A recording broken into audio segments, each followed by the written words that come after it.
Hello दोस्तों, तो कैसे हैं आप लोग। उम्मीद करता हूँ अच्छे से होंगे। आज हम हाइड्रोलिक एंड हाइड्रोलिक मशीन का नेक्स्ट चैप्टर देखेंगे। चैप्टर का नाम है इम्पैक्ट ऑफ जेट। ठीक है। इम्पैक्ट ऑफ जेट आप लिख लेंगे। यहाँ मैंने चैप्टर का नाम नहीं लिखा हुआ है, तो आप लिख लेंगे चैप्टर जो भी नेक्स्ट चैप्टर है आपका, वो उसका नाम है इम्पैक्ट ऑफ जेट। ठीक है, तो इसको हम पढ़ते हैं। क्या होता है इसमें, कुछ इंपॉर्टेंट इक्वेशन है जो डायरेक्ट पूछी जाती हैं ऑब्जेक्टिव क्वेश्चंस में, तो उसके बारे में हम देखते हैं। पहले इम्पैक्ट ऑफ जेट होता क्या है ये हम देखते हैं। तो यहाँ अगर हम पढ़ेंगे डेफिनेशन को, तो impact of jet means the force exerted by the jet on a plate which may be stationary और मूविंग। मतलब कि कोई भी प्लेट है, या तो वो स्टेशनरी कंडीशन में या मूविंग कंडीशन में है, अगर वो किसी फ्लूइड के जेट द्वारा उस पर अगर कोई भी फोर्स एक्सर्ट किया जा रहा है, उसे हम क्या बोलते हैं, फोर्स मतलब लगाया जा रहा है, उसे हम क्या बोलते हैं, इम्पैक्ट ऑफ जेट बोलते हैं। फॉर एग्जांपल, मान लीजिए कि ऐसी प्लेट है, ठीक है, और यहाँ से एक पाइप है, और यहाँ से एक नोजल से ऐसे फ्लो निकल रहा है और इस पर जाकर टकरा रहा है। ठीक है, टकराएगा तो क्या होगा, पानी ऊपर की तरफ जाएगा। ठीक है, अगर ये फिक्स है तो पानी ऊपर की तरफ चला जाएगा, अगर ये मूवेबल है तो ये प्लेट क्या होगा, आगे की तरफ बढ़ जाएगा। ठीक है, फिर भी एक लिमिट तक बढ़ेगा, फिर पानी तो ऐसे फ्लो होगा ही हुआ। तो इसी चीज़ को हम क्या बोलते हैं, इम्पैक्ट ऑफ जेट बोलते हैं। और ये होता किसके कारण है, हम कैसे इसकी इक्वेशन ड्राइव करते हैं, तो ये basically the force is obtained from impulse momentum equation. ठीक है, तो कई बार क्वेश्चन आ भी जाता है कि इम्पैक्ट ऑफ जेट किस फोर्स के कारण होता है, या फिर उसमें कौन सी इक्वेशन यूज होती है, कौन सा सिद्धांत यूज होता है। तो क्या है, इम्पल्स मोमेंटम इक्वेशन के कारण हम के हेल्प से हम क्या करते हैं, सारी चीज़ों के हर कंडीशन के लिए हम इक्वेशन डिराइव करते हैं। ठीक है, अब पहला केस नंबर वन है कि force exerted by jet on stationary plate. अगर कोई भी स्टेशनरी प्लेट मतलब रुकी हुई प्लेट है, रुकी हुई प्लेट है, और उस पर कोई भी जेट अगर स्ट्राइक कर रहा है, तो उसके लिए क्या इक्वेशन बनेगी, इम्पल्स मोमेंटम इक्वेशन से क्या इक्वेशन ड्राइव होगी। अब आप ये देख रहे होंगे, एक ये पाइप है, ये नोजल वाला पोर्शन, ये पाइप है। ठीक है, तो यहाँ से फ्लो आ रहा है, और ये फ्लो किस पर, इस प्लेट पर, ये जो कि रुकी हुई प्लेट है, फिक्स प्लेट है एक। ठीक है, मूविंग प्लेट नहीं है, मतलब इसकी कोई वेलोसिटी नहीं है। ठीक है, और वी वेलोसिटी से कोई भी फ्लूइड निकल के आता है और इस पर टकराता है। जब ये टकराएगा तो हमने पहले से पता है, ये क्या है, स्टेशनरी रुकी हुई प्लेट है, तो क्या होगा, फ्लो किधर चला जाएगा, इधर डिवाइड हो जाएगा। ठीक है, तो इस कंडीशन में जो हमारे लिए इक्वेशन बन के आएगी, वो क्या आएगी, नॉर्मल फोर्स कितना जनरेट होगा इस पर। मतलब नॉर्मल फोर्स मतलब जब देख रहेंगे यहाँ पे ये एक्सिस है, तो ये वाला फोर्स कितना होगा, परपेंडिकुलर फोर्स कितना बन रहा होगा। ठीक है, तो एफ एन क्या होगा, डायरेक्ट फॉर्मूला है, यहाँ पे लिख सकते हैं आप। कंडीशन क्या है आपका, कि plate is vertical to the jet. मतलब स्टेशनरी प्लेट तो है, लेकिन जो प्लेट है वो वर्टिकल है। वर्टिकल मतलब ऊर्ध्वाधर रखी गई है जेट के डायरेक्शन से। ठीक है, तो उसमें जो नॉर्मल फोर्स का जो डेफिनेशन इक्वेशन बनती है, वो बनती है rho A V square, where A is the area of jet और वी इज द वेलोसिटी, और डी क्या है हमारा, रो क्या है हमारा, डेंसिटी है, घनत्व है उस फ्लूइड का जो कि उस पर टकराया है। ठीक है, तो ये फॉर्मूला आपको याद होना चाहिए। ये फॉर्मूला कब होगा, ये होगा flow normal force force when when force exerted by jet on stationary plate. और स्टेशनरी प्लेट कैसे है, वर्टिकल कंडीशन में, वर्टिकल ही होगी, हॉरिजॉन्टल नहीं होगी, सिंपल सी बात है। ठीक है, हॉरिजॉन्टल कब होगा, प्लेट यहाँ रखा फिर नोजल यहाँ बना है, तब भी उसके क्या होगा, ऐसा केस अभी नहीं है, हम इस पर डिस्कशन नहीं करेंगे। जो अभी यहाँ है उस पर हम डिस्कशन करेंगे। ठीक है, तो ये फॉर्मूला आपको याद होना चाहिए। एफ एन ये सबसे नॉर्मल कंडीशन है, तो उसके लिए ये हमारी इक्वेशन हो जाएगी रो ए बी स्क्वायर। ठीक है, अब देखते हैं, plate is incline to the jet. अब क्या किया, इस सीधे वाले प्लेट को क्या किया, टेढ़ा कर दिया, इंक्लाइन कर दिया, कुछ एंगल पे, थीटा एंगल पे इंक्लाइन कर दिया, और सेम नोजल से फोर्स एक्सर्ट कराया। ठीक है, तो नॉर्मल फोर्स क्या होगा भाई, परपेंडिकुलर क्या होगा, नॉर्मल फोर्स मतलब परपेंडिकुलर फोर्स उसका। ये प्लेट है तो परपेंडिकुलर कहाँ बनेगा, ये बनेगा, मतलब यहाँ 90 डिग्री बनेगा। ठीक है, तो ये फोर्स क्या होगा, तो ये जो फोर्स यहाँ से जनरेट होगा एफ एन डायरेक्शन में, किसके किसके हेल्प से हम जनरेट करेंगे, इम्पल्स मोमेंटम इक्वेशन से। ठीक है, तो डिराइव करने के बाद जो हमारे पास मेन फॉर्मूला आता है, वो ये आता है रो ए V square into sine theta. ठीक है, रो ए वी स्क्वायर वही है, सेम चीज जो कि हमारा स्ट्रेट एक क्या था, स्ट्रेट जो था हमारा स्टेशनरी प्लेट था, लेकिन वर्टिकल डायरेक्शन में था, तो हमारा ये फोर्स आया था। अब इसी में साइन थीटा से अगर हम मल्टीप्लाई कर देते हैं, तो क्या बन जाता है हमारा, ये इंक्लाइंड प्लेन के लिए बन जाता है। ठीक है, अब डिस्चार्ज देख रहे हैं Q1 कितना होगा, Q2 कितना होगा, तो Q1 हमारा ये होगा और Q2 क्या होगा, ये होगा, और दोनों का एवरेज निकालेंगे तो हमारे पास ये आ जाएगा। ठीक है, तो इस पे अभी इसको अभी आप नोट कर सकते हैं। ठीक है, अब देखिए यहाँ पे जब ये प्लेट इंक्लाइंड है तो एक्स डायरेक्शन में भी फोर्स होगा, वाई डायरेक्शन में भी फोर्स होगा। उसके बाद हम क्या निकालेंगे, उसका नॉर्मल डायरेक्शन में फोर्स निकाल के वो हमने यहाँ लिख लिया है, ठीक है। लेकिन अगर एक्स और वाई डायरेक्शन की फोर्स की बात करेंगे तो एक्स डायरेक्शन के लिए फोर्स ये हो जाएगा, क्या एफ एक्स हो जाएगा रो ए V square sine square theta, ठीक है। और जो वाई डायरेक्शन में होगा रो ए V square sine theta cos theta, ठीक है। अब इसको हमने डायरेक्ट क्या लिख दिया है, ये साइन टू थीटा का फॉर्मूला होता है वो हमने लिख दिया है इसको, ठीक है। साइन टू थीटा का फॉर्मूला एक्चुअली क्या होता है, आगे टू रहता है यहाँ पर, लेकिन यहाँ से हमने डिवाइड कर दिया है, ठीक है। तो डिवाइड से भी फॉर्मूला बन गया है, ठीक है। यहाँ पर दो लिख देंगे और यहाँ इसकी जगह पे हम क्या लिख देंगे, साइन टू थीटा, तब भी साइन टू थीटा का फॉर्मूला बन जाता है, ठीक है। आपने पढ़ा होगा ट्रिग्नोमेट्री में, अगर नहीं याद है तो आप डायरेक्ट केवल इतना याद कर सकते हैं, rho A B square sine theta into cos theta, ठीक है।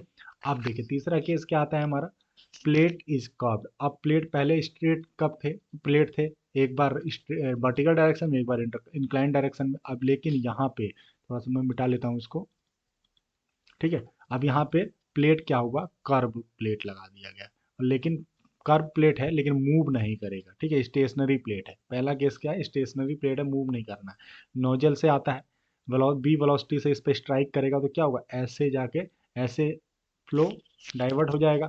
और ये जो हम एक एंगल बनाएंगे, इस एंगल को हम बोलते हैं एंगल ऑफ डिफ्लेक्शन, ठीक है, एंगल ऑफ डिफ्लेक्शन, ठीक है। ये वाला एंगल होगा जो एंगल ऑफ डिफ्लेक्शन, जिसको हम निकाल सकते हैं 180 माइनस थीटा से, क्योंकि ये पूरी लाइन पे कितना बनाएगा, ये 180 बनाएगा और इतना माइनस कर देंगे तो एंगल ऑफ डिफ्लेक्शन निकल जाएगा हमारा, ठीक है। और इसके लिए जो फॉर्मूला होगा, तीसरा फॉर्मूला मैं लिखाने जा रहा हूँ आपको, किस केस के लिए, plate is curved and stationary, stationary होगा इस, ये मतलब रुकी हुई प्लेट है लेकिन कर्व्ड प्लेट है, तो जो एफ एन नॉर्मल फोर्स हो जाएगा वो ये हो जाएगा, ठीक है।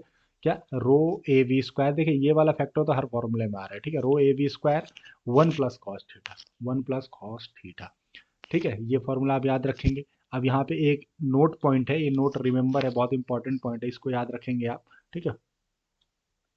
Force exerted by the jet on its direction of flow on the curved vane plate is always greater than that of the exerted on the flat plate।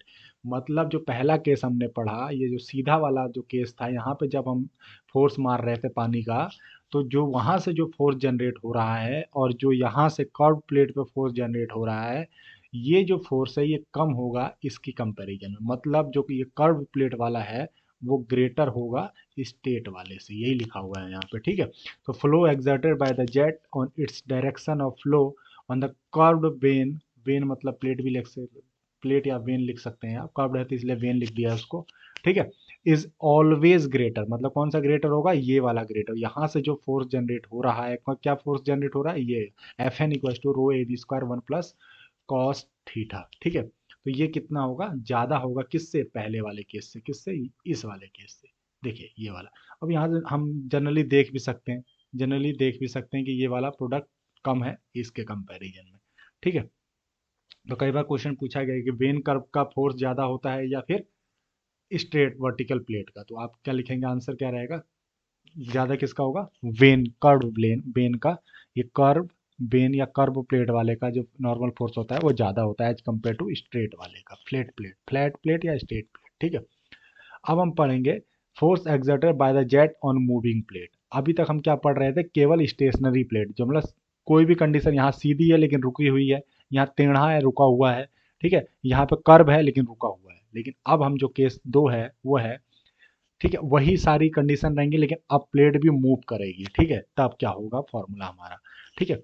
अब पहला केस का आ रहा है, plate is vertical on to the jet, vertical है but move करेगी, ठीक है, वहां मूव नहीं करेगी, तो पहला ही केस है, यहां तक अगर हम देखेंगे तो पहला ही केस है, लेकिन ये अब दूसरे केस के अंदर आ गया है।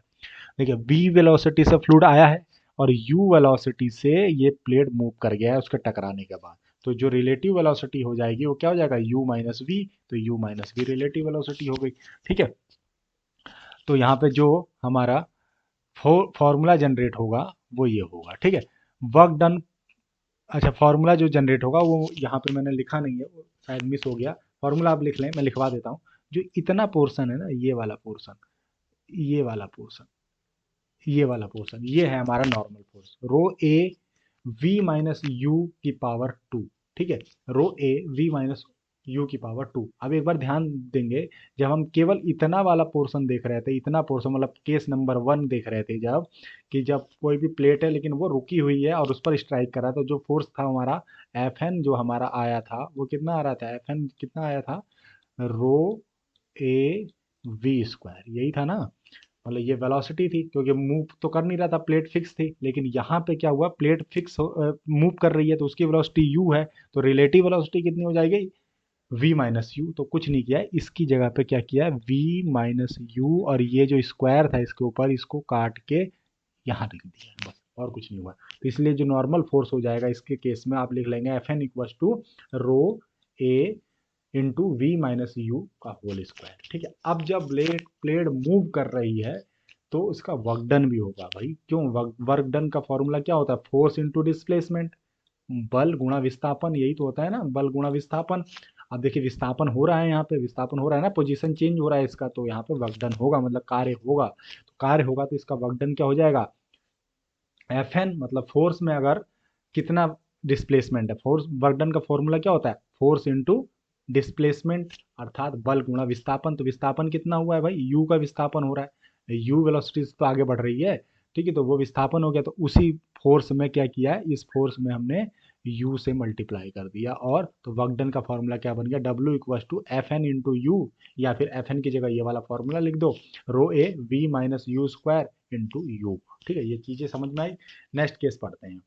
Plate mounted on the periphery of wheel, कोई भी एक प्लेट है, उसको क्या किया है, एक एक व्हील है, उसको हमने एक जगह माउंट किया है और उस पर स्ट्राइक मार रहे हैं प्रेशर का, तो क्या होगा, ये घूमने लगेगा।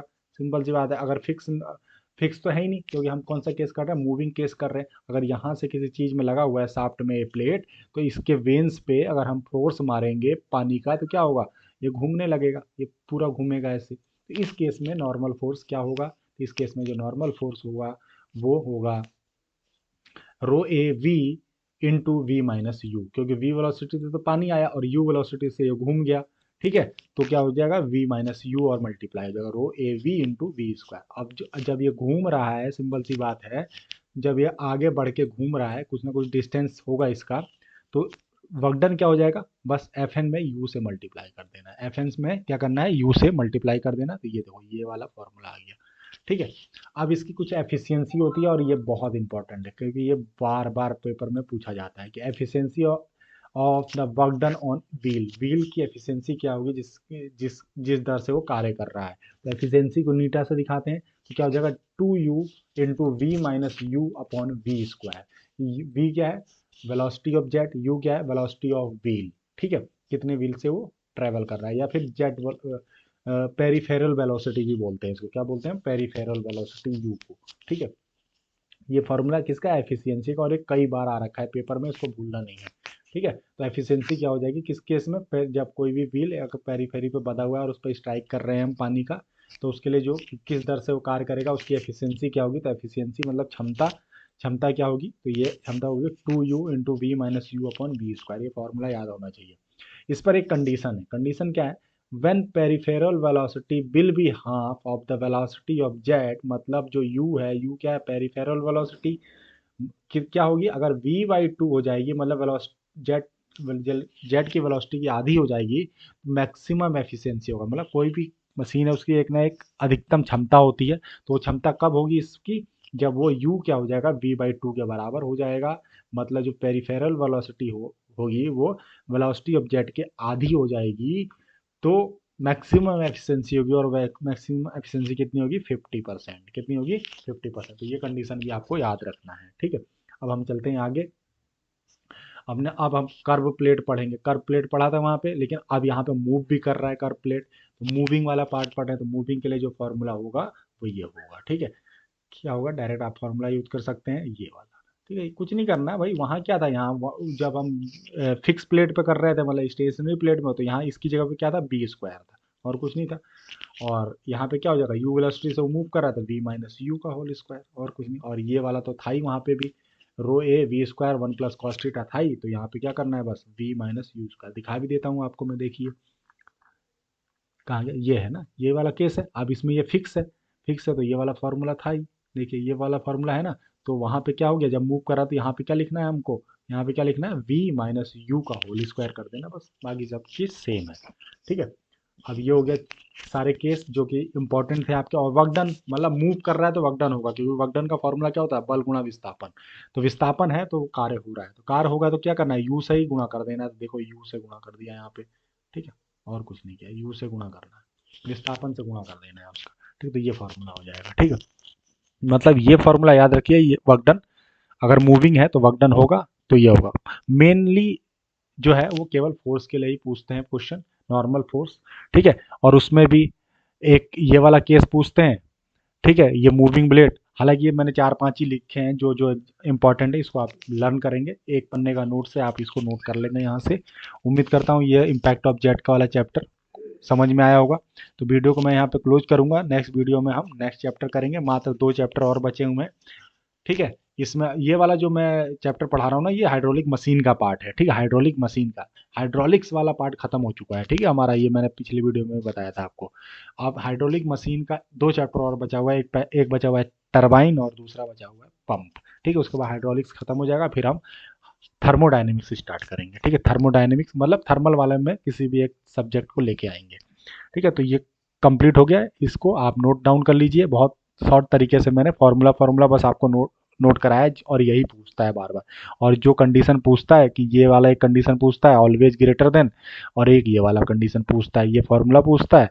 ठीक है, और ये कंडीशन की मैक्सिमम एफिशिएंसी कब होगा, जब peripheral velocity velocity of jet के आधी हो जाए, मतलब u equal to b by 2 हो जाए। ठीक है, तो ये चीज़ें आपको याद रखनी है।